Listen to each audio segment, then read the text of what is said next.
السلام علیکم ورحمۃ اللہ وبرکاتہ. کیسے ہیں آپ لوگ؟ خیریت سے ہیں؟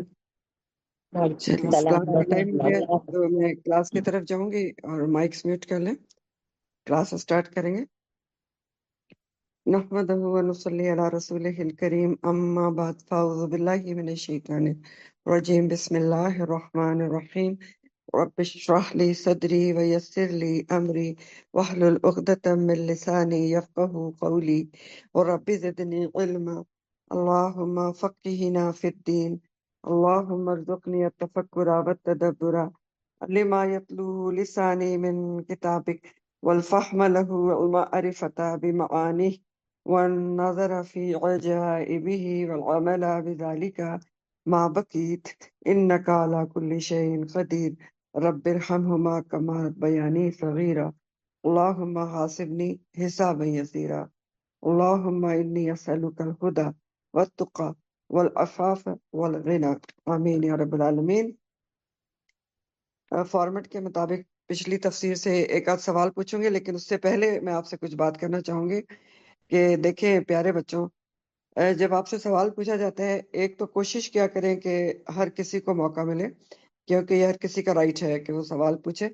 دوسری بات یہ ہے کہ جب کوئی بولنا شروع کر دیتا ہے تو اس کو بات پوری کرنے دیا کریں، بیچ میں قطع کلامی نہ کریں، کیونکہ قطع کلامی کرنا تو آپ کو پتہ ہی ہے کہ مینرز کے خلاف ہے اور خوش اخلاقی نہیں ہوتی کہ بات کو کاٹا جائے. تو بات کسی کی نہ کاٹیں، اور ہر کوئی اس بات کا ضرور خیال کرے کہ ٹائم ذرا مختصر ہوتا ہے، تو مختصر بات کریں، ٹھیک ہے، اور کمپریہنسو بات کریں. تو بات ضرور کریں. میں تو چاہتی یہی ہوں کہ ہر کوئی بات کرے، اور ٹائم بھی بہت آپ کو دیتی ہوں، بار بار پوچھتی ہوں کہ کوئی کوشچن. ابھی تو خیر پچھلی تفسیر کا ایک آدھ کوشچن ہوتا ہے، پھر آپ کا کوشچن آنسر جو سیشن ہوگا بعد میں، اس کے لیے بھی یہی بات آپ سے کروں گی کہ ایک دوسرے کو موقع دیا کریں. جو پہلے بولنا شروع کر دے تو اس کو بولنے دیا کریں، ٹھیک ہے. اور ہر کوئی پارٹیسپیٹ کرے جو بعد میں کوشچن آنسر سیشن ہوتا ہے، کیونکہ اس کا مقصد یہ ہے کہ مجھے یہ پتا چلے کہ آپ کو تفسیر سمجھ میں آ رہی ہے، اور یہ پتا چلے کہ کتنی کوئی دل میں اتر رہی ہے. تو اس لیے میں تو یہی چاہوں گی کہ ہر کوئی جواب دے، مختصر جواب دے، ایک دوسرے کو اکاموڈیٹ کرے. یہ سب ہونا چاہیے. چلیں، پچھلی تفسیر سے ایک آدھ کوشچن ہے. پچھلی تفسیر کی آپ کی آیت نمبر تھی سورہ نحل، آیت نمبر 44. آیت 44 بالبینات والزبر. اور بات کوشچن اس پورشن پہ ہے کہ وَأَنزَلْنَا إِلَيْكَ الذِّكْرَ لِتُبَيِّنَ لِلنَّاسِ مَا نُزِّلَ إِلَيْهِمْ وَلَعَلَّهُمْ يَتَّفَكَّرُونَ. اللہ تعالیٰ فرما رہے ہیں، اور نازل کیا ہم نے آپ کی طرف، یعنی نبی کریم صلی اللہ علیہ وسلم کی طرف، ذکر یعنی قرآن کو. کیوں نازل کیا قرآن کو؟ لِتُبَيِّنَ، تاکہ آپ بیان کریں، کھول کر بیان کریں قرآن کو. کس کے لیے؟ لوگوں کے لیے جو ان کی طرف نازل کیا جا رہا ہے. سوال میرا یہ ہے کہ قرآن کا بیان کیا ہوتا ہے؟ قرآن کے بیان سے کیا مراد ہے؟ یہ کوشچن ہے میرا. جی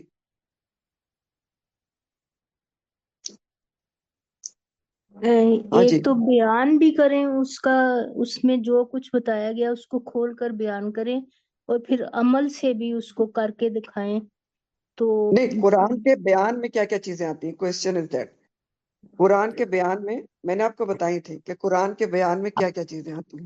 السلام جی علیکم. قرآن کے سارے اسرار اور رموز وغیرہ، اور ان کی جو مطلب ہم ایک آیت پڑھتے ہیں ان کا ترجمہ سمجھ لیں کہ ہمیں ان کا بیک گراؤنڈ جو ہوتا ہے، کیوں اتری، کیسے اتری، کس وجہ سے، وہ ساری تفصیلات، وہ سارے اندر کی جو سب چیز کو سمجھنا اور بیان کرنا، جی جی اور کیسے ہاں اس پر جی، عمل کیا جائے، یہ سب. ٹھیک ہے. میم اور حلال کوئی؟ اور حرام کے بارے میں، حلال اور حرام کے بارے میں یعنی جی کھول کے بیان کرنا جی کہ کیا بالکل ٹھیک چیز ہو گیا. حلال ہے اور کیا چیز حرام ہے. یہ بھی ٹھیک ہے بالکل. اور میم کوئی؟ قرآن کے بیان میں یہ ہے کہ ایک تو قرآن کی آیات کو بتانا، پھر ان کی ہاں عملی تفسیر، اور اس کے بعد قولی تفسیر جس کو حدیث کہتے ہیں. اور یہ جی آیت منکرین حدیث کے لیے دلیل بھی ہے. ہاں جی، شابش. اور قرآن کے بیان میں نا دیکھیں ہر چیز آتی ہے. سب سے پہلے اس کے الفاظ کی تشریح آتی ہے نا. ایکسکیوز می، آپ اگر الفاظ کو نہیں سمجھیں گے، ورڈ کو، جیسے کہ آپ کو بتایا جاتا ہے الحمدللہ کہ ورڈ کے کیا معنی ہے، اس کی روٹ کیا ہے، روٹ کے کیا معنی ہے، تو آپ قرآن کے بیان کو سمجھ نہیں سکتے. ٹھیک. تو اس قرآن کے بیان میں پھر سے نوٹ کر لیں کہ قرآن کے بیان میں کیا ہے، اس کا مطلب، اس کی تشریح، وضاحت اور بیان میں الفاظ کا صحیح مفہوم بتانا، الفاظ کی بھی تشریح جو اس کی لغوی تشریح ہے، اس کی پوری تفسیر اور حکمت عملی کے عمل کیسے ہوگا، طریقہ وغیرہ جو حدیث میں بیان کیا گیا. ٹھیک ہے، تو یہ سارا کچھ بیان ہے، قرآن میں آتا ہے، تو اس کو ضرور نوٹ کر لیں. اور میں نے یہ کوشچن بھی اسی لیے پوچھا تھا. اور کوئی کچھ کہنا چاہے گا اس کے بارے میں، یا میں دوسرا کوشچن پوچھوں؟ جی سمجھ آ گیا؟ چلے، دوسرا کوشچن میرا یہ ہے کہ جی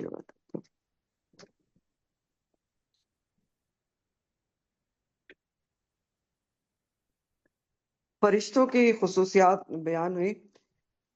آیت نمبر 49 سے آگے سورہ النحل، وَلِلَّهِ يَسْجُدُ مَا فِي السَّمَاوَاتِ وَمَا فِي الْأَرْضِ مِن دَابَّةٍ وَالْمَلَائِكَةُ. تو سوال میرا یہ ہے کہ فرشتوں کی کیا کیا خصوصیات بیان ہوئی ہیں. جی، کیونکہ ہمیں بھی اس سے سبق لینا ہے نا، کہ جو فرشتوں کی خصوصیات ہیں وہ اپنے اندر پیدا کریں. جی کیا خصوصیات ہیں؟ 3 خصوصیات بیان ایکچولی جی میں بتا سکتی ہوں. جی بالکل بتا سکتے ہیں، ہر کوئی بتا سکتا ہے. السلام علیکم، میں فرسٹ ٹائم جی یہ کلاس جوائن جی کر رہی بالکل ہوں. نشابہ، آپ اینی ٹائم، آپ فرسٹ ٹائم ہیں پھر بھی آپ ہماری کلاس کا حصہ ہیں، اور آپ موسٹ ویلکم. آپ بتائیں. جزاک اللہ خیرن.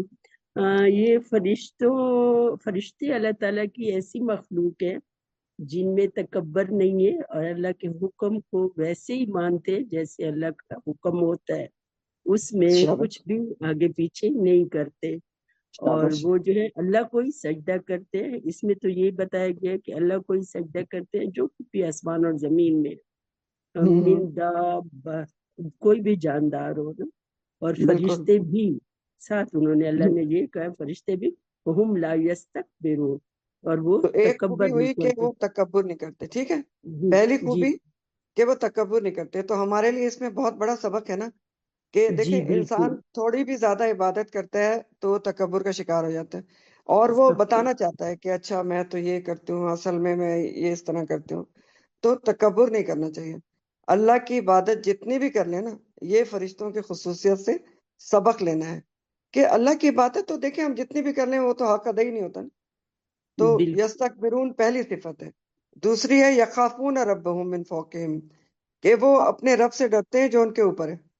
تو یہ بھی بہت بڑی صفت ہے کہ جو رب سے ڈرتا ہے نا، وہ پھر رب کی ناراضگی کا کام نہیں کر سکتا. تو ہمارے لیے سبق ہو گیا نا. ٹھیک ہے، جی سبھی کو بتا رہے ہوں کہ ہمارے لیے بہت بڑا سبق ہو گیا کہ یخافون ربہم من فوقہم. اگر یہ خوبی ہمارے اندر پیدا ہو گئی کہ صرف ہم اپنے رب سے ڈریں جو ہمارے اوپر ہے، صرف اس کا خوف دل میں رکھیں، باقی خوف نکال دیں، تو ہماری کتنی خوبصورت تابعدار زندگی ہوگی. اور نمبر 3 خوبی ہے وَيَفْعَلُونَ مَا يُؤْمَرُونَ، وہ وہی کچھ کرتے ہیں جو حکم دیے جاتے ہیں. تو اس سے تو بڑا سبق ہو ہی نہیں سکتا ہمارے لیے کہ جو اللہ تعالیٰ انہیں حکم دیتا ہے وہی کرتے ہیں. تو ہمارے سوچنے کی بات یہ ہے کہ ہم بھی سوچیں کہ اللہ تعالیٰ کے ہم کتنے کوئی احکامات پہ عمل کرتے ہیں. ٹھیک ہے، کتنے احکامات پہ. تو یہ آپ کا ہر کسی کا اپنی جگہ سوچنے کا مقام ہے. ہم ہر کوئی اپنی جگہ یہ اس آیت کے مطابق، اس آیت کو سامنے رکھ کے سوچے کہ یہ ہوم ورک ہے آپ کا. خود ہی سوچیں گے، آپ نے کسی کو بتانا نہیں ہے کہ یہ 3 خوبیاں اللہ تعالیٰ نے کیوں بیان کی ہیں فرشتوں کی. ہمارے لیے بیان کی ہے نا کہ دیکھو ان میں یہ خوبیاں ہیں. تو اس میں سے کون کون سی خوبی ہمارے اندر موجود ہے. ٹھیک ہے، تو یہ ہوم ورک ہے. چلیں آج کی تفسیر کی طرف چلتے ہیں. مائک آف کر دیں اور انشاءاللہ ہم شروع کرتے ہیں. آج کی آپ کی تفسیر سورہ النحل یا سورۃ النحل آیت نمبر 47 سے ہے. وَإِذَا، اور جب. 57 ٹیچر. 57 سوری، ہاں میں نے کیا بولا، 67 بولا، 57 سے. جی آیت نمبر 47. 57 سورۃ النحل. ٹھیک ہے، سورہ النحل 57. وَيَجْعَلُونَ، ہاں سوری یہاں سے، اور وہ بناتے ہیں، یہ جعلہ سے ہے. للہ، کون بناتے ہیں؟ مشرکین مکہ کا ذکر ہو رہا ہے، کیونکہ پیچھے بھی انہی کا ذکر تھا کہ انہوں نے وہ بنا لیا جو جن کو وہ جانتے بھی نہیں، یا جن کے لیے بنا لیے حصے جو اللہ نے ان کو رزق دیا اس میں سے. تو یہ سارا انہوں نے افتراء کر لیا اللہ پر. تو انہی کے بارے میں مزید بات ہے کہ وہ اور کیا کرتے ہیں مشرکین مکہ، یا پھر جو بھی ایسا کرے کہ وَيَجْعَلُونَ، اور وہ بناتے ہیں. جالا سے، للہ اللہ کے لیے، البناتی بیٹیاں، سبحانہ پاک ہے وہ، وَلَهُمْ اور ان کے لیے ہے، ما یشتہون جو وہ چاہتے ہیں، جو وہ خواہش رکھتے ہیں۔ الفاظ دیکھ لیں، بنات جو ہے وہ بنتن کی جمع ہے، اور یشتہون کا لفظ اس کا روٹ شہی ہے، شین ہا اور یا، اشتہا سے ہے۔ اشتہا کا مطلب کیا ہوتا ہے؟ یہ اردو میں بھی استعمال ہوتا ہے، مجھے اشتہا نہیں ہے۔ تو اشتہا کا مطلب ہوتے ہیں نفس کا کسی مرغوب چیز کی طرف کھنچے چلے جانا، کسی کی طرف بہت زیادہ مائل ہونا، ٹھیک ہے، یہ اس کا معنی ہے۔ اب اس کا رواں ترجمہ آپ دیکھ لیں کہ اللہ تعالیٰ کیا فرما رہے ہیں۔ اللہ تعالیٰ کہہ رہے ہیں کہ وہ اللہ کی بیٹیاں ٹھہراتے ہیں مشرکین مکہ، تو وہ پاک ہے، اللہ تعالیٰ کس چیز سے پاک ہے کہ کوئی اس کی اولاد ہو، اور ان کے اپنے لیے کیا ہے جو وہ چاہتے ہیں۔ تو ہندی اور یونانی اور مصری جو تہذیبیں تھیں، ان کی طرح مشرکین عرب کے بھی دیوتا کم تھے اور دیویاں زیادہ تھیں، مونت زیادہ بناتے تھے۔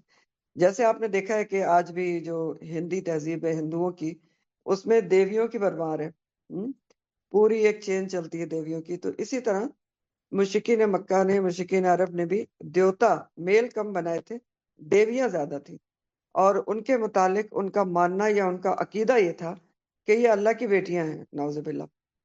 انہوں نے اپنے 3 مشہور بتوں کے نام مؤنث فیمنن رکھے ہوئے تھے، جیسے لات، ٹھیک ہے، لات یہ الہ کی مؤنث بنائی ہوئی تھی انہوں نے۔ عزا ایک اور بت تھا ان کا، تو یہ عزیز کی جو اللہ تعالیٰ کی صفت ہے اس کی مؤنث تھی، اور ایک اور بت تھا منات، تو یہ منان جو اللہ تعالیٰ کی صفت ہے اس کی مؤنث بنائی ہوئی تھی۔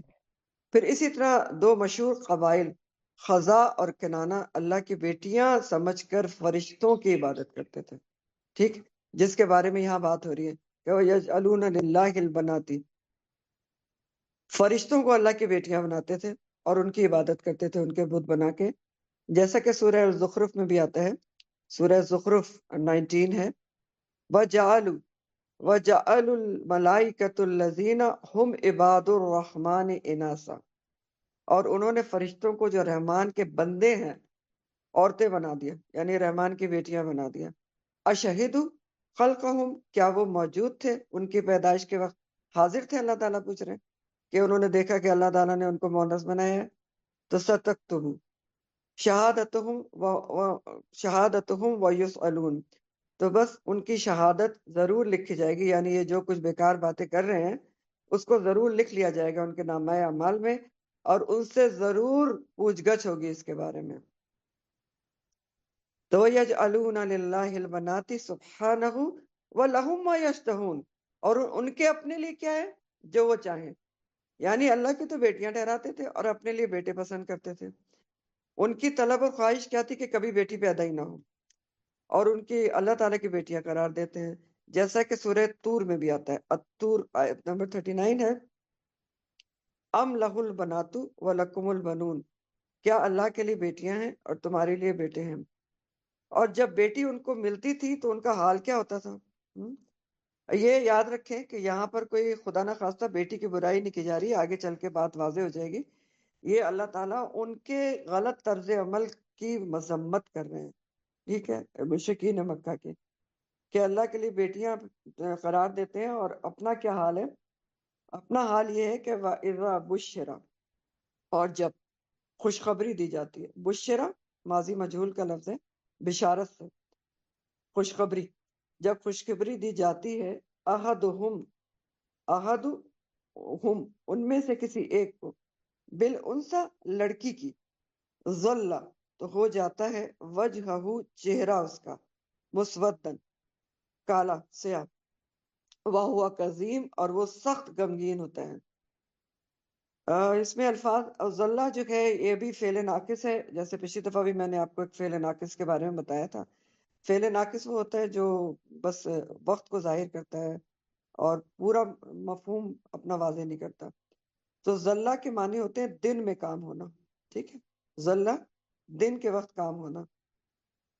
اور مسودہ کا جو لفظ ہے وہ سود سے، سین و دال، سیاہ کو کہتے ہیں، اور مسودن جو ہے وہ اسم فاعل واحد مذکر کا صیغہ ہے، سیاہ ہونا، سیاہ ہونے والا، وہ ہوا کظیم، اور وہ سخت غمگین ہوتا ہے. کظیم میں بھی آپ کو بتاتی ہوں، پہلے اس کا رواں ترجمہ دیکھ لیں.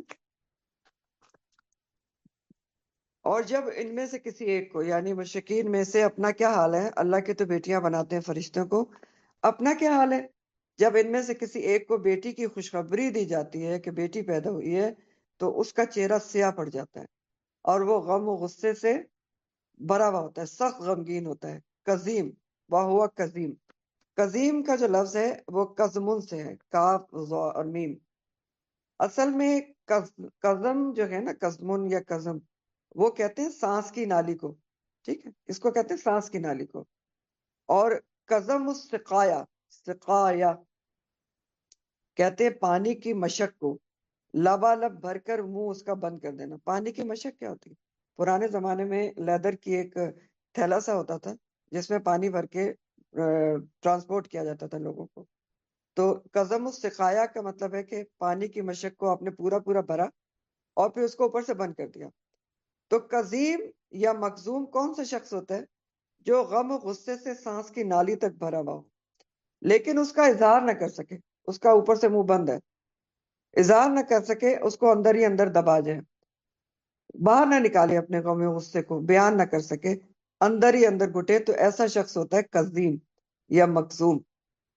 تو خود اپنا کیا حال ہے ان کا کہ بیٹی کی خبر، پیدائش کی خبر، حالانکہ اللہ تعالیٰ اس کو خوشخبری کہہ رہے ہیں، اتنی گراں گزرتی ہے اور اپنے آپ بیٹی کی خبر پہ خوش نہیں ہوتے، سیاج پڑ جاتا ہے اور سخت غم و غصے سے بھر جاتا ہے اور اللہ کی بیٹیاں قرار دیتے ہیں. یعنی یہ اللہ تعالیٰ فرما رہے ہیں کہ دوہرا جرم کر رہے ہیں، یہ ڈبل مجرم ہے. ایک تو بیٹی کو برا سمجھتے ہیں، پہلا جرم جو اللہ کی رحمت ہے، اوپر سے جس چیز کو خود اپنے لیے برا جانتے ہیں اس کو اللہ سبحانہ تعالیٰ سے منسوب کرتے ہیں. تو یہ ڈبل ان کا جو جرم ہے اس کو بیان کیا جا رہا ہے. دیکھیں اللہ تعالیٰ کے نزدیک بحیثیت انسان، بحیثیت اللہ تعالیٰ کی تخلیق، لڑکا اور لڑکی، عورت اور مرد سب برابر ہیں. اللہ تعالیٰ خالق ہے نا، دونوں کا مقصد، اس کو دونوں کو اس نے بامقصد بنایا ہے. جو مقصد مرد کے ہیں اس مقاصد کے لیے اس کی تخلیق کی گئی ہے اسی طریقے سے، اور جو مقصد عورت کا ہے اسی طرح سے اس کی تخلیق کی گئی ہے. اور یاد رکھیں، ہمیں سب کو پتا ہے کہ جو کام عورت کر سکتی ہے دنیا کا کوئی مرد نہیں کر سکتا.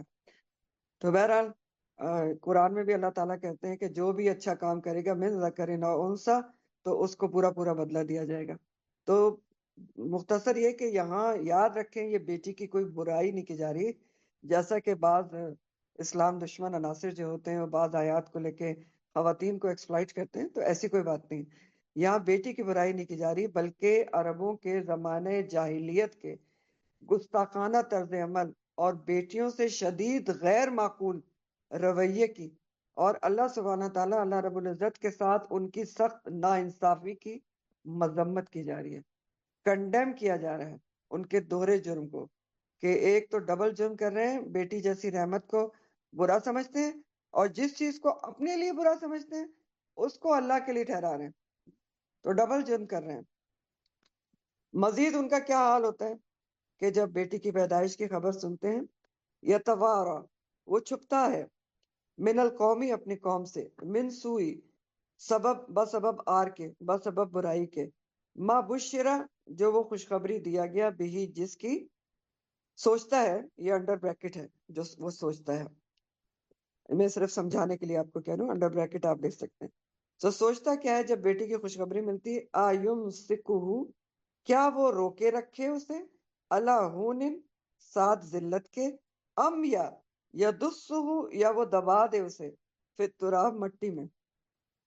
تو اللہ تعالیٰ فرما رہے ہیں اللہ، خبردار، سا، کتنا برا ہے، ما یحکمون، جو وہ فیصلہ کرتے ہیں. الفاظ دیکھ لیں. سوری، یتوارا، سب سے پہلے جو لفظ ہے ورا، اس کا روٹ ہے واو، رے اور یا. ورا اور توارا کے مطلب ہوتے ہیں چھپنا اور چھپانا، کسی حقیقت کو آڑ کے پیچھے کر کے دوسرے سے چھپا دینا، یہ اس کے مطلب ہوتے ہیں. اور ورا کے مطلب ہوتے ہیں چھپنا، اور توارا کے مطلب ہوتے ہیں چھپانا. ٹھیک ہے، نہیں سوری، ورا کے مطلب ہوتے ہیں چھپانا اور توارا کے مطلب ہوتے ہیں خود چھپنا. پھر سے دیکھ لیں, ورا جو اس کا روٹ ہے اس کا مقصد ہے چھپنا اور چھپانا. ورا کے مطلب ہوتے ہیں کسی دوسرے کو چھپانا اور توارا کے مطلب ہوتے ہیں خود چھپنا. کسی حقیقت کو آڑ کے پیچھے کر کے دوسروں سے چھپنا یا چھپانا, یہ ورا اور توارا کے مطلب ہوتے ہیں. تو یہاں پر جو لفظ آیا ہے کہ یا توارا, وہ چھپتا پھرتا ہے, تو اس کا مطلب ہے کسی حقیقت سے شکست خوردہ ہو کر خود چھپتا پھرتا ہے. تو کیا کہا جا رہا ہے یہاں پر؟ اب دیکھیں کہ وہ اس آر کے باعث لوگوں سے چھپتا پھرتا ہے جس کی اسے خوشخبری دی گئی, اس کو برائی سمجھ کے اس سے چھپتا پھرتا ہے. سوچتا ہے کیا وہ اس سے ذلت کے باوجود, ہونن کے معنی ہوتے ہیں ذلت اور رسوائی. تو سوچتا کیا جب بیٹی کی پیدائش کی خبر ملتی ہے کہ یہ اتنی ذلت ہوگی میری, تو ذلت کے باوجود اسے روکے رکھے. یم سکوہو کا جو لفظ ہے وہ امسکا سے ہے. امسکا کے مطلب ہوتے ہیں موجودہ چیز کو ہاتھ سے نکلنے نہ دینا, جو چیز پاس ہے. تو سوچتا ہے کیا اس کو روکے رکھے ذلت کے ساتھ, یا پھر کیا کرے, یا اسے مٹی میں دبا دے. یدسہ فی التراب, یدسہ کا جو لفظ ہے وہ دسا سے ہے, دال سین سین. دسا کے مطلب ہوتے ہیں کسی چیز کو مٹی میں چھپا کر گم کر دینا یا مٹی میں دبا دینا. ٹھیک ہے, تراب مٹی کو کہتے ہیں, خشک مٹی کو. تو سوچتا ہے کہ بیٹی پیدا ہو گئی ہے, اب کیا کروں, اسے ذلت کے باوجود باقی رکھے یا مٹی میں دبا دے. تو اللہ تعالیٰ کا اس کے اوپر کہنا ہے کہ اللہ خبردار. اللہ جو ہے حرف تنبیہ ہے, خبردار, آگاہ رہو, بہت ہی برا ہے جو وہ فیصلہ کرتے ہیں. تو یہ توارا چھپتا پھرتا ہے جب اس کو بیٹی کی خوشخبری ملتی ہے, حقیقت سے شکست خوردہ ہو کر خود چھپتا پھرتا ہے کہ لوگوں سے کو کیسے منہ دکھائے. ذلت کے سبب لوگوں سے منہ چھپاتا پھرتا ہے جس کی اسے خوشخبری دی گئی. خوشخبری سے مراد یہاں کیا ہے؟ بیٹی کی پیدائش کی خبر, جسے سن کر وہ مشرکین مکہ میں سے کچھ لوگ منہ چھپاتے پھرتے تھے. اور وہ کیا منہ چھپاتے پھرتے تھے؟ آج کل بھی اسی جاہلیت کی سوچ کی وجہ سے کئی جگہ یہ سوچ آج بھی موجود ہے, پڑھے لکھوں میں نہیں ہوگی لیکن بعض پڑھے لکھوں میں بھی افسوس کے ساتھ ہوتی ہے. لیکن کئی ایسے علاقے ہیں آج کے ترقی یافتہ دور میں بھی, جو بہت ترقی یافتہ دور ہم کہتے ہیں, آج بھی کئی علاقے آج ایسے ہیں جہاں پر یہ جاہلیت کی سوچ پائی جاتی ہے کہ اگر بیٹی ہو تو اس کی مٹھائی نہیں بانٹی جاتی, اس کی خوشخبری اس کو سمجھا نہیں جاتا. کہتے ہیں بیٹی ہوئی تھی کیا بتانا تھا, یہ بھی الفاظ میں نے سنے کہ کیا بتانے کی بات تھی, اس میں بیٹی ہی تو ہوئی ہے. تو یہ تو سوچ آج بھی پائی جاتی ہے زمانے جاہلیت کی, افسوس کے ساتھ ختم نہیں ہوئی ہے. اور کئی لوگوں میں زمانے جاہلیت کی قبیح سوچ کی وجہ سے آج بھی کچھ عورتیں انٹیریئر کے علاقے میں اتنا انتہائی غلط قدم اٹھانے پر مجبور ہو جاتی ہیں کیونکہ ان کو بہت زیادہ ٹینشن دیا جاتا ہے کہ لڑکی پہ لڑکی پیدا ہو رہی ہے. حالانکہ یہ تو کسی کے بھی ہاتھ میں نہیں ہے, ہر کسی کو اتنی نالج تو ہونا چاہیے. آواز نہیں یہ آ رہی. سائنٹیفکلی یا انسان کے ہاتھ میں ہے ہی نہیں کہ لڑکا پیدا کرے یا وہ لڑکی پیدا کرے. تو بہرحال آج کے دور میں بھی یہ سوچ موجود ہے اور منہ بھی کئی دفعہ چھپایا جاتا ہے, اور عورتوں کو اتنی ٹینشن دی جاتی ہے کہ وہ پتہ نہیں, آپ بہت سارے قصے پڑھتے ہوں گے جعلی پیروں کے کہ کیسے مس ٹریٹ کی جاتی ہیں وہ صرف اسی وجہ سے.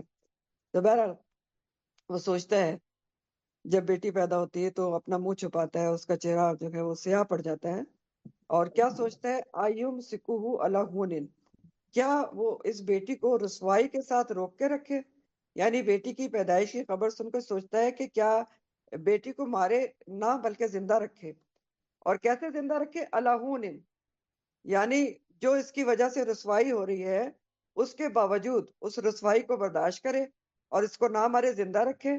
یا الہونن کے کیا معنی ہے کہ لڑکی کو ایسے زندہ رکھے کہ اس کو سخت ذلیل کر کے زندہ رکھے کہ انسان ہی نہ سمجھا جائے, تذلیل کر کے اس کو زندہ رکھا جائے. الہونن, تو دو اس کے معنی کی گئے کہ ایک سوچ تو اس کو یہ آتی ہے کہ چلو اس کو زندہ رکھتا ہوں رسوائی کے باوجود. رسوائی کیوں سمجھتے تھے؟ ان کا سمجھنا سوچنا یہ تھا غلط سوچ کہ لڑکی کسی کام کی نہیں ہے. ایک تو داماد کے آگے سر جھکتا ہے, اور دوسرے یہ نہ جہاد کر سکتی ہے, اوپر سے اور دینا دلانا پڑتا ہے, تو اسی لیے وراثت بھی نہیں دیتے تھے. یہ سب جاہلیت کی سوچیں ہیں.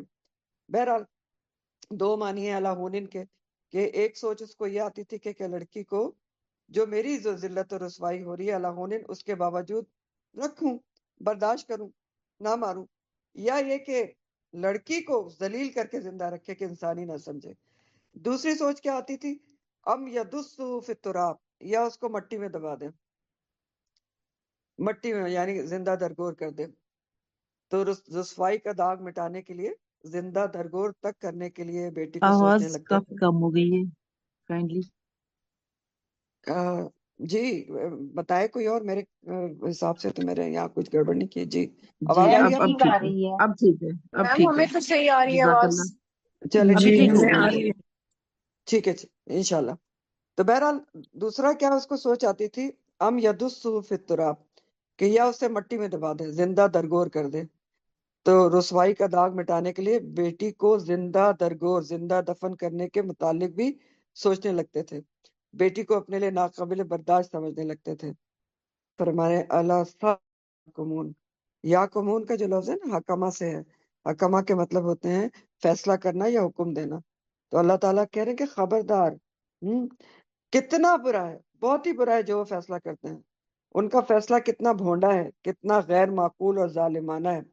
تو دونوں ہی فیصلے بہت برے ہیں۔ بیٹی کو باعث ذلت سمجھنا یا اس سے ذلت آمیز سلوک کرنا بھی بری سوچ ہے، اور اس کو زندہ درگور کرنا تو بہت ہی برا عمل ہے، گناہ کا کام ہے۔ لیکن یہ بھی یاد رکھیں کہ سب عرب قبائل بیٹی کو دفن نہیں کرتے تھے، سارے قبائل میں یہ رسم نہیں تھی، یہ کبھی عادت کچھ قبائل میں تھی، اور خاص طور پر قبیلہ مدر اور خزاع میں تھی، بنو خزاع میں۔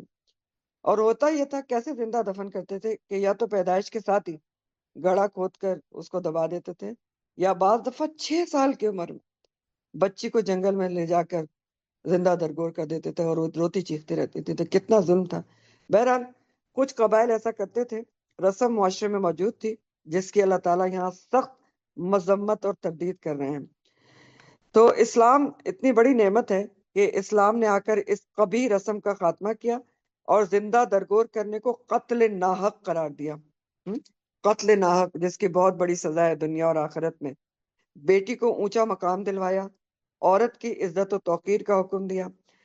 سیدنا انس بن مالک سے روایت ہے کہ رسول اللہ صلی اللہ علیہ وسلم نے فرمایا، حدیث ہے کہ جس نے 2 لڑکیوں کی پرورش اور تربیت کی یہاں تک کہ وہ بالغ ہو گئی، تو وہ روز قیامت اس حال میں آئے گا کہ میں، نبی کریم صلی اللہ علیہ وسلم فرما رہے ہیں، میں اور 2 ان انگلیوں کی طرح قریب قریب ہوں گے۔ پھر آپ نے اپنی جو ہے وہ 2 انگلیوں کا آپس میں ملا کر دکھایا۔ صحیح مسلم کی حدیث ہے۔ کتنی بڑی خوشخبری ہے کہ 2 لڑکیوں کی پیدائش پہ میں اور یہ 2 انگلیوں کی طرح نبی کریم صلی اللہ علیہ وسلم کے ساتھ ہوں گے۔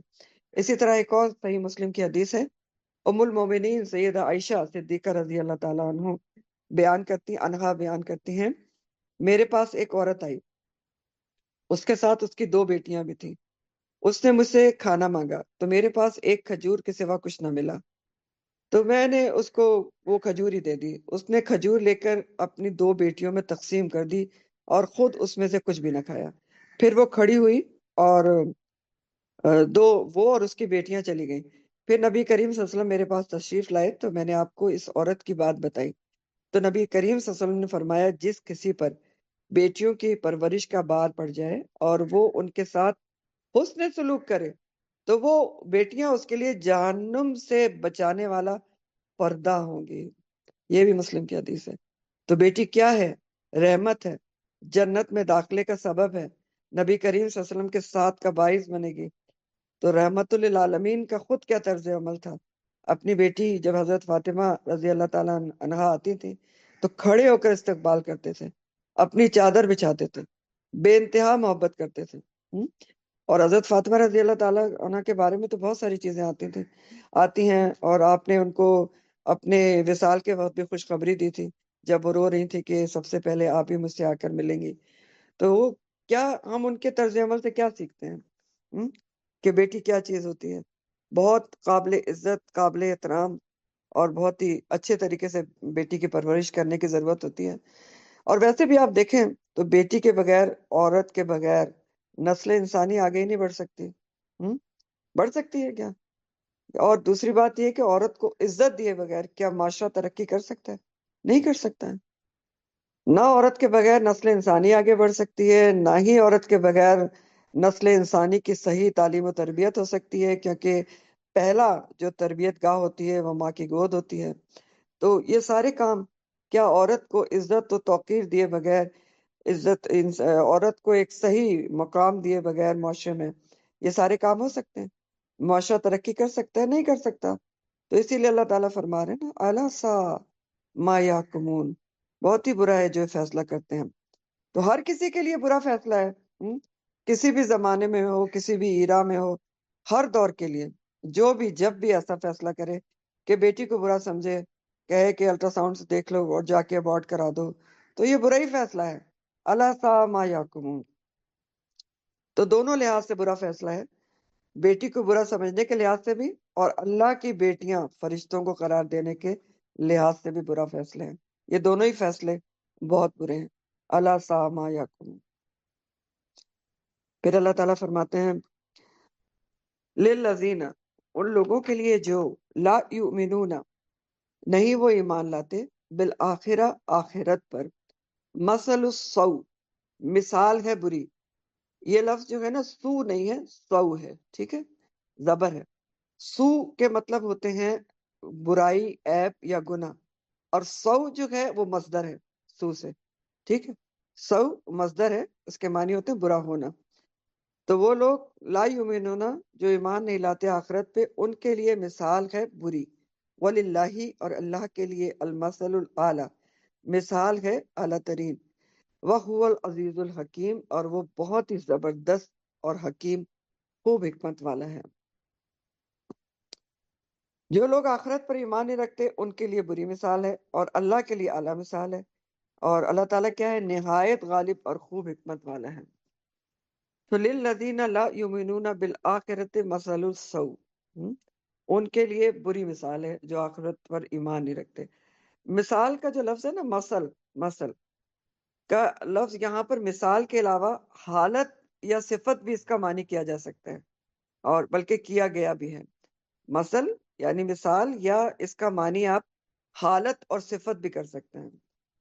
تو کیا کہا جا رہا ہے کہ جو بیٹیوں کو مارتے ہیں یا اللہ کے لیے بیٹیاں قرار دیتے ہیں تو یہ بدترین کام ہے، بری ترین صفت ہے، مثل السوء ہے۔ اور عموماً ایسے کام کون کرتا ہے کہ اللہ کی اولاد قرار دے اور اللہ کی بیٹی بیٹیاں؟ جس کو آخرت کا یقین نہ ہو، کہ جواب دہ ہونا پڑے گا اور بدترین سزا ملے گی۔ جس کو روز آخرت کا یقین ہو تو وہ تو ایسا کام کر ہی نہیں کر سکتا کہ اللہ کے ساتھ کسی کو شریک ٹھہرائے، کیونکہ اللہ تعالیٰ نے قرآن میں فرمایا ہے کہ اللہ تعالیٰ جو چاہیں گے معاف کر دیں گے، لیکن شرک کسی حال میں بھی معاف نہیں کریں گے۔ تو بہرحال جو آخرت کا یقین ہے وہی انسان کو برے اعمال سے روکتا ہے۔ جن کو آخرت کا یقین نہ ہو تو وہی ایسی بری مثالیں اللہ کے لیے بیان کر سکتے ہیں، جبکہ اللہ کے لیے کیا ہے؟ وَلِلَّهِ الْمَثَلُ الْأَعْلَى، اللہ کے لیے اعلیٰ مثال ہے۔ وَهُوَ الْعَزِيزُ الْحَكِيمُ، اور وہ نہایت غالب خوب حکمت والا ہے۔ اللہ کی شان اور صفات اعلیٰ ہیں۔ مطلب یہ ہے اس آیت کا، مختصراً سمجھ لیں کہ ہر بری مثال، نقص یا عیب کی نسبت تو انہی کی طرف ہونی چاہیے جو ایسے ظالمانہ اور کبھی کام کر رہے ہیں۔ اللہ تعالیٰ کی طرف ایسی صفات کی نسبت کرنا جو مخلوق کا خاصہ ہیں، اس کے بیٹی بیٹیاں تجویز کرنا، حقیر اور پسترین مثالیں اللہ تعالیٰ کے لیے دینا، اس کی شان اور عظمت اور بلندی کے منافی ہے۔ تو اس کے لیے وہی مثالیں اور صفات ثابت کی جا سکتی ہیں جو اعلیٰ ترین اور بلند ترین ہو۔ تو یہ جو اللہ تعالیٰ کے بیٹے اور بیٹیاں ٹھہرا رہے ہیں، تو یہ بہت ہی بری صفت اور بری حالت ہے ان کی، جس کی ان کو سزا مل کر رہے گی، بدترین سزا مل کر رہے گی۔ تو بہرحال اللہ تعالیٰ کیا ہے؟ اس کی شان اعلیٰ ہے، اس کی صفات اعلیٰ ہیں، عزیز اور حکیم ہے، سمیع اور بصیر ہے، زبردست حکمت والا ہے۔ یہ اس کے فیصلے ہیں جس میں انسان کے ارادے اور خواہش کا کوئی عمل دخل نہیں ہے، کہ وہ کسی کو بیٹا دے یا بیٹی دے، یا دونوں ملا کے دے یا کچھ بھی نہ دے۔ انسان کے ہاتھ میں تو کچھ بھی نہیں ہے اس میں سے۔ آپ لاکھ سر مار لیں، اگر وہ اولاد ہی نہ دے تو پھر، لیکن ہمارے اندر یہ شکر گزاری پیدا نہیں ہوتی نا جنرلی۔ بیٹی ہو گئی تو بیٹا چاہیے ہوتا ہے، بیٹا ہو گیا تو پھر بیٹی نہیں ہے، اور پیدا کرو، تو شکر گزاری تو کسی حال میں آتی نہیں ہے۔ جبکہ شکر گزاری کیا ہے کہ اگر اولاد ہی مل گئی تبھی بہت بڑی شکر گزاری ہے، اور ہمارے ہاتھ میں تو ہے ہی کچھ نہیں. اللہ تعالیٰ فرماتے ہیں سورہ شورا کی آیات ہیں الشورا 49-50 للہ ملک السماوات والارض، آسمانوں اور زمین کی بادشاہت اللہ ہی کے لیے ہے. یخلق ما یشاء یہب لمن یشاء اناثا ویہب لمن یشاء ذکور، وہ جو چاہتا ہے پیدا کرتا ہے، جسے چاہتا ہے صرف بیٹیاں عطا کرتا ہے، جسے چاہتا ہے صرف بیٹے عطا کرتا ہے. او یزوجہم ذکرانا و اناثا، یا کیا کرتا ہے انہیں بیٹے اور بیٹیاں ملا کر دے دیتا ہے. وَيَجْعَلَ مَا يَشَاءُ عَقِيمًا، اور جسے چاہتا ہے اسے بانچ ہی رکھتا ہے. اِنَّهُ عَلِيمٌ قدیر، بے شک وہ خوب جاننے والا اور بہت قدرت والا ہے. تو اب بتائیں، یہ تو اللہ تعالیٰ نے بتا دیا ہے، تم جو کیا کچھ کر سکتے ہو تمہارے ہاتھ میں ہے، اس کے ہاتھ میں ہے. پتہ نہیں ہم کیوں ٹارچر دیتے ہیں، دی جاتی ہے معاشرے کے اندر. آج بھی بہت سے معاشروں میں خواتین کو ٹارچر دیا جاتا ہے، بیٹیاں ہی پیدا کرتی رہتی ہے، دوسری شادی کر دو. اور میں نے خود ایز اے گائنیکولوجسٹ بہت سارے کیس ایسے دیکھے ہیں کہ وہ عورتیں بیچاری روتی ہوئی آتی تھی کہ وہ تو دوسری شادی کی تیاری ہو گئی ہے، اور جی کہ بیٹیاں، کیا گارنٹی ہوتی ہے؟ کیسی بے وقوفی بدعقلی کی بات ہوتی ہے کہ دوسری جو آئے گی وہ بیٹا پیدا کر دے گی. انتہائی نا سمجھ، بدعقلی اور ظالمانہ یہ ساری باتیں ہوتی ہیں. بہرحال میں نے آپ کو آیت یہاں بتا دی کہ یہ سب اللہ کے فیصلے ہوتے ہیں، بیٹا دے یا بیٹی دے یا ملا کے دے یا کچھ بھی نہ دے. پھر اللہ تعالیٰ فرماتے ہیں کہ ولو، اور اگر، یواخذ، مواخذہ کرے اللہ تعالیٰ، الناسا، لوگوں کا. مواخذہ کے مطلب ہوتے ہیں پکڑ لے اللہ تعالیٰ. یواخذو کا جو لفظ ہے نا وہ اخذہ سے، حمزہ، خے اور زال. اخذہ کے مطلب ہوتے ہیں پکڑ لینا، یا اور آخذہ کے مطلب ہوتے ہیں گرفت کرنا، مواخذہ کرنا، پکڑ کرنا. تو ولو، اگر، یواخذو، پکڑ کرے اللہ تعالیٰ، مواخذہ کرے اللہ تعالیٰ، الناسا، لوگوں کا. کس وجہ سے؟ بظلمہم، بوجہ ان کے ظلم کے. تو کیا ہو؟ ما ترکا، نہ وہ چھوڑے، علیہا، اس پر، کس پر؟ زمین پر. من دابتن، کوئی بھی جاندار. ولیکن، لیکن، یؤخرہم، وہ مہلت دیتا ہے ان کو، تاخیر کرتا ہے ان کے ساتھ، الی اجل مسمى، ایک مدت تک مقرر. فاذا، پھر جب، جاء، آ جائے گا، اجلہم، ان کا مقررہ وقت، لا یستأخرون، نہ وہ پیچھے رہیں گے، ساعت، ایک گھڑی، ولا یستقدمون، اور نہ وہ آگے بڑھ سکیں گے. الفاظ دیکھ لیں. یؤخذو میں نے آپ کو بتا دیا. یؤخرہم کا لفظ اخر یؤخر، تاخیر سے ہے، معنی تاخیر کرنا یا مہلت دینا. اجل کہتے ہیں مدت کو. مسمع کا لفظ اور آپ پہلے بھی بہت دفعہ پڑھ چکے ہیں. سما کے مطلب ہوتے ہیں نام رکھنا، اور مسمع اسم مفعول ہے، نام رکھا ہوا یا مقرر شدہ. یستاخرون کا لفظ استاخرہ سے ہے. استاخرہ اور اخرہ دونوں کے ایک ہی معنی ہوتے ہیں، پیچھے رہنا. اور باب استفعال ہے اس لیے سین تا آپ کو ایکسٹرا نظر آ رہی ہے، استاخرہ ہے یہ. یستقدمون کا لفظ قدمہ سے ہے. قدمہ کے مطلب ہوتے ہیں آگے بڑھنا. اور استقدمہ جس سے یہ لفظ ہے باب استفعال، اس کے معنی ہوتے ہیں آگے بڑھنے کی کوشش کرنا. ٹھیک، ترجمہ دیکھ لیں، رواں ترجمہ. اگر اللہ لوگوں کے ظلم پر ان کا مواخذہ کرنا شروع کر دے، یعنی فوراً ادھر لوگ ظلم کریں ادھر پکڑ لے، تو زمین پر کوئی جاندار مخلوق نہ چھوڑے، لیکن وہ ایک مقررہ وقت تک انہیں ڈھیل دیتا ہے. پھر جب ان کا مقررہ وقت آ پہنچتا ہے تو وہ ایک گھڑی بھی آگے پیچھے نہیں ہو سکتے، یعنی پھر پکڑ آ کے رہتی ہے. تو وَلَوْ يُؤَاخِذُ اللَّهُ النَّاسَ بِظُلْمِهِمْ مَا تَرَكَ عَلَيْهِ مِن دَابَّةٍ، اگر اللہ لوگوں کے ظلم پر ان کا مواخذہ کرنا شروع کر دے تو اس زمین پر کوئی جاندار مخلوق نہیں بچے گی، نہیں چھوڑے گا. یعنی مطلب یہ ہے کہ دیکھیں، دنیا میں تو روز ظلم و ستم ہوتا ہے، گناہ و معصیت کے کام ہو رہے ہیں، سب کچھ ہو رہا ہے نا. ہر کوئی نہ کوئی اللہ تعالیٰ کی نافرمانی کہیں نہ کہیں کر رہا ہوتا ہے، لیکن دنیا تو پھر بھی چل رہی ہے. تو اس کی وجہ کیا ہے؟ وجہ یہ ہے کہ اللہ تعالیٰ گناہوں کے اوپر فوری طور پر مواخذہ یا پکڑ نہیں کرتا. اگر کرنا شروع کر دے تو زمین پر کوئی جاندار بھی نہیں بچے گا، سب پکڑ میں آ جائیں گے، ٹھیک، ختم ہو جائیں گے نا. لیکن وہ فوراً پکڑ نہیں کرتا. وَلَٰكِن يُؤَخِّرُهُمْ إِلَىٰ أَجَلٍ مُّسَمًّى، لیکن وہ ایک مقررہ مدت تک انہیں مہلت دیتا ہے. لوگوں کو مہلت دیتا ہے. اب یہ اجل مسمہ کیا ہے؟ اس سے کیا مراد ہے کہ اجل مسمہ تک مہلت دیتا ہے؟ تو اس سے مراد 3 چیزیں ہیں. موت تک مہلت دیتا ہے، یعنی پھر موت کے بعد پکڑ ہوتی ہے، یا قیامت تک مہلت دیتا ہے، قیامت میں پکڑ ہوگی، یا پکڑ ہونے تک مہلت دیتا ہے، یعنی دنیا میں ہی اس کی پکڑ آ جائے، اس کو اس وقت کے آنے تک ایک مہلت دی جاتی ہے کہ انسان پلٹ آئے. 3 چیزیں ہیں اجل مسمہ میں، موت تک، قیامت تک، یا پکڑ ہونے تک مہلت دیتا ہے. یعنی یہ اللہ کا حلم اور حکمت ہے کہ وہ نافرمانیاں دیکھتا ہے، ظلم دیکھتا ہے، لوگ اتنی سرکشی کر رہے ہیں، لیکن فوراً پکڑنا نہیں شروع کر دیتا، فوراً مواخذہ نہیں کرتا کہ ادھر انسان گناہ کرے ادھر پکڑ لیا جائے. اگر ایسا ہوتا تو روئے زمین پر کوئی جاندار باقی نہ رہتا. کیوں؟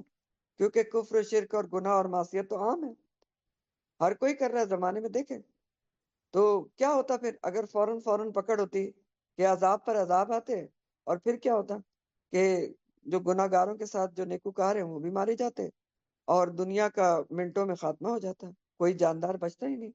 مثلاً ایک چھوٹی سی مثال ایسے لے لیں کہ اگر اللہ تعالیٰ انسانوں کے ظلم و زیادتی پر بارشی برسانا بند کر دے تو کیا ہوگا؟ انسانوں کے ساتھ اتنی جو اور مخلوق ہے، چرند پرند جاندار، وہ نہیں مر جائیں گے؟ مر جائیں گے نا. تو یہ اللہ تعالیٰ کا قانون حکمت ہے کہ وہ مہلت دیتا ہے کہ انسان پلٹ آئے، لوٹ آئے، کفر و شرک و معصیت سے توبہ کر لیں. اور اس کی دوسری حکمت یہ بھی ہے کہ اگر فوراً پکڑ لے تو پھر جو بے گناہ ہیں یا دوسری مخلوقات ہیں وہ بھی سب ختم ہو جائیں گے. تو بہرحال اللہ تعالیٰ کا قانون حکمت ہے کہ وہ مہلت دیتا ہے، لیکن فَإِذَا جَاءَ أَجَلُهُمْ لَا يَسْتَأْخِرُونَ سَاعَةً وَلَا يَسْتَقْدِمُونَ. جب لوگوں کا مقررہ وقت آ پہنچتا ہے تو وہ ایک گھڑی بھی، ایک ساتھ بھی آگے پیچھے نہیں ہو سکتے. یعنی جب ان کی مقررہ مدت پوری ہو جاتی ہے اور موت کا وقت آ جاتا ہے، یا ان کے عذاب کا وقت آ جاتا ہے، یا ان کی پکڑ کا وقت آ جاتا ہے، تو پھر پکڑ ہو کر رہتی ہے، یا موت آ کر رہتی ہے، یا عذاب آ کر رہتا ہے. پھر ایک لمحے کے لیے بھی کوئی بھی اس وقت کو آگے پیچھے نہیں کر سکتا. پھر موت یا عذاب یا مواخذہ آ کر رہتا ہے، اور یہ وقت کسی کو بھی نہیں پتا ہے کہ کب آئے گا. ان میں سے کسی بھی چیز کا وقت ہم کو معلوم ہے کہ اللہ نہ کرے عذاب کس وقت آ سکتا ہے، پکڑ کس وقت آ سکتی ہے، موت کس وقت آ سکتی ہے، کب ڈھیل ختم ہو جائے گی؟ پتہ ہے؟ نہیں پتا. تو کرنے کا کام کیا ہے؟ ہاں، کہ ہر وقت اللہ سے ڈرتا رہنا چاہیے، اور ڈھیل کو ڈھیل سمجھنا چاہیے. ڈھیل کو ڈھیل کیسے سمجھنا چاہیے؟ کہ انسان ہر کوئی اپنا محاسبہ کرے اور سوچے کہ کہیں نہ کہیں تو میں کوئی غلط کام کر رہی ہوں گی، لیکن پھر بھی اللہ تعالیٰ ہے کہ مجھے دیا چلا جا رہا ہے. تو اس وقت یہ نہیں سوچنا کہ میں بہت نیک کام کرتی ہوں تو اس لیے میری پکڑ ہی نہیں ہو رہی. نہیں، ڈھیل بھی تو ہو سکتی ہے. تو رجوع کرنا چاہیے، اور ہر وقت رجوع رکھنا چاہیے، اور اللہ سبحانہ تعالیٰ سے معافی اور توبہ اور استغفار کا کو اپنے طرز عمل میں، اپنے روٹین میں رکھنا ہی چاہیے. پھر اللہ تعالیٰ فرماتے ہیں وَيَجْعَلُونَ، اور وہ مقرر کرتے ہیں، خاص کانٹیکس میں ہوئی مشرکین مکہ کا ہی ذکر ہے، وہ مقرر کرتے ہیں للہ، اللہ کے لیے، ما یکرہون، جو وہ خود کراہت کرتے ہیں، ناپسند کرتے ہیں. یکرہون کا لفظ جو ہے کرہا سے ہے، کراہت مضارع جمع کا صیغہ ہے. کراہا کا مطلب ہوتا ہے ناپسند کرنا، جو وہ خود ناپسند کرتے ہیں. وتصفو، اور بیان کرتی ہیں، السنتہم، زبانیں ان کی، الکذب، جھوٹ. ان کی زبانیں کیا جھوٹ بیان کرتی ہیں؟ کہ انا، کہ بے شک، لہم الحسنہ، ان کے لیے بھلائی ہے، حسنہ ہے. لا جرم، نہیں کوئی شک، انا، یقیناً، بے شک، لہم، ان کے لیے، النار، آگ ہے، اور انہم، اور بے شک وہ، مفرتون، آگے پہنچائے جانے والے ہیں، آگے بڑھائے ہوئے ہیں. تصفو کا لفظ وصف سے ہے، واو سواد سے. وصف کے مطلب ہوتے ہیں کسی چیز کا حال حلیہ بیان کرنا. السنت جو ہے، السنتو لسان کی جمع ہے، زبانیں. مفرتون کو دیکھ لیں، فرتا اس کا روٹ ہے. فرتا کے مطلب ہوتے ہیں آگے بڑھنا، جلدی کرنا، آگے نکل جانا. مفرتون مفرت کی جمع ہے، اسم مفعول ہے، مفعول